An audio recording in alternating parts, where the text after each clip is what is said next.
le demostré que el vasco solamente, el euskera batúa, es decir, el euskera estándar, solamente tiene 2 verbos regulares, nada más.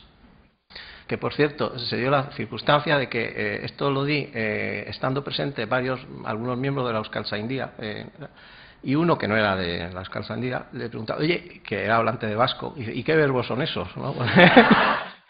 Que dice que son irregulares, ¿no? Que el hablante no es consciente, es decir, el hablante de castellano o de catalán no es consciente de que su lengua tiene 500, 600, 700 verbos irregulares, pero los tiene.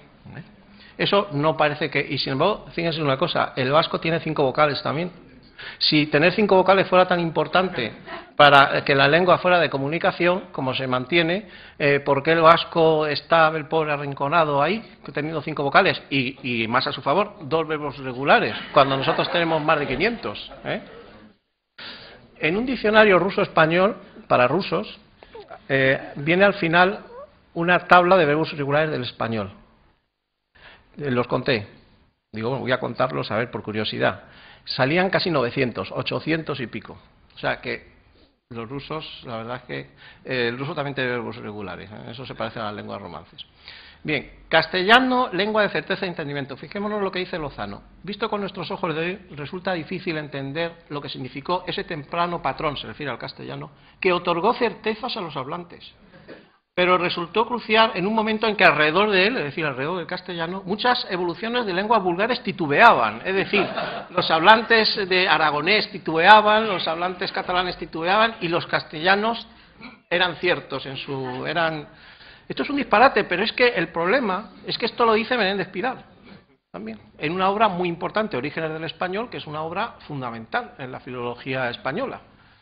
Y yo he de reconocer que yo leí esa obra cuando era estudiante en filología y me lo creí.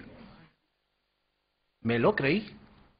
Y ningún profesor de los míos me dijo, oiga usted, esto que dice, bueno, esto ya se sabe, esto es nacionalismo, no sé qué, porque muchos hablan del nacionalismo de Menéndez Pidal, bueno, bien, pero a mí nadie me explicó esto. Han tenido que pasar muchos años para que me dé cuenta de esto. La verdad es que es terrible. Esto es terrible.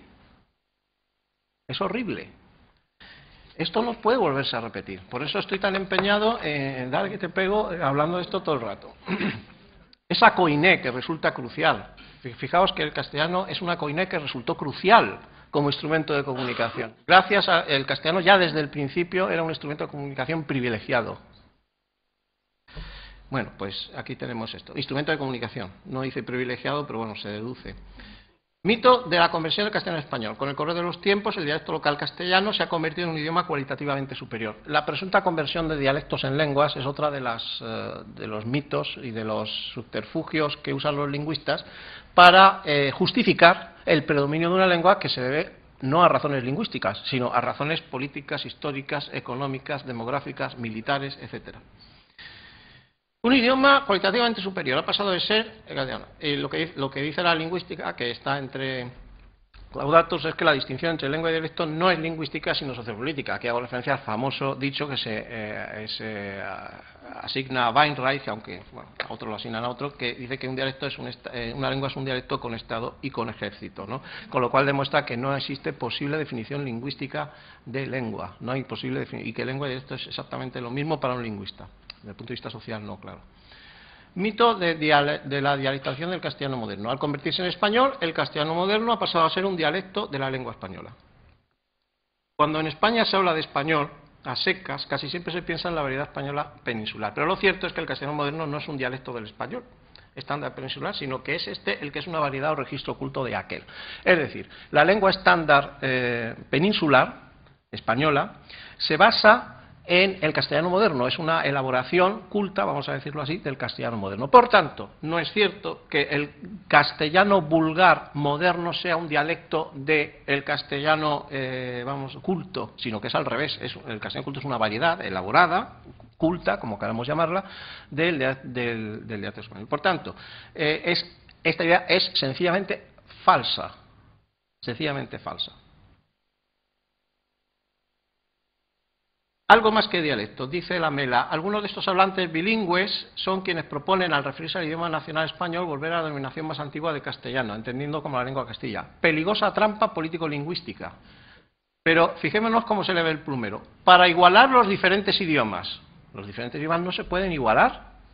¿A quién se le ocurre igualar el castellano con el catalán? Eso es inigualable, eso no se puede igualar, porque está claro que uno es superior al otro. Si es que ese es el punto de partida. Es que ese es el punto de partida. Hay unas lenguas superiores a otras. O lenguas autóctonas, y ponerlas al mismo nivel. O sea, qué gran osadía poner el catalán al mismo nivel que el idioma nacional común, lo cual no es razonable. Ya no es razonable. Esto no es razonable. Mito del español como lengua común. El español es la lengua común en España porque es la única lengua en la que todos los ciudadanos del Estado español pueden entenderse. Bien, esto no es verdad. Y no es verdad porque aquí hago un razonamiento que se refiere a lo siguiente. Vamos a ver. Durante siglos los gallegohablantes o catalanohablantes no parece que hayan tenido grandes dificultades para entender a los castellanohablantes. No parece que hayan tenido grandes dificultades. Las razones son evidentes, y es que son lenguas romances, lenguas próximas, que además de ser próximas genéticamente, pues han estado en contacto durante siglos y entonces se han influido mutuamente. Por tanto, son lenguas análogas en muchos aspectos. Por tanto, los gallegohablantes, catalanohablantes, no han tenido, ya digo, grandes dificultades para entender el castellano. Bien, la pregunta es, ¿por qué los castellanohablantes sí no pueden entender a los gallegohablantes o catalanohablantes, si las lenguas son las mismas? Es decir, ¿por qué los castellanohablantes no entienden o pueden ser capaces de entender el catalán o el gallego? Si la relación gallego-catalán y castellano es la misma en ambos casos. Claro, hay dos posibles teorías. Primera, los castellanohablantes están menos dotados que los catalanohablantes y gallegos para entender lenguas próximas.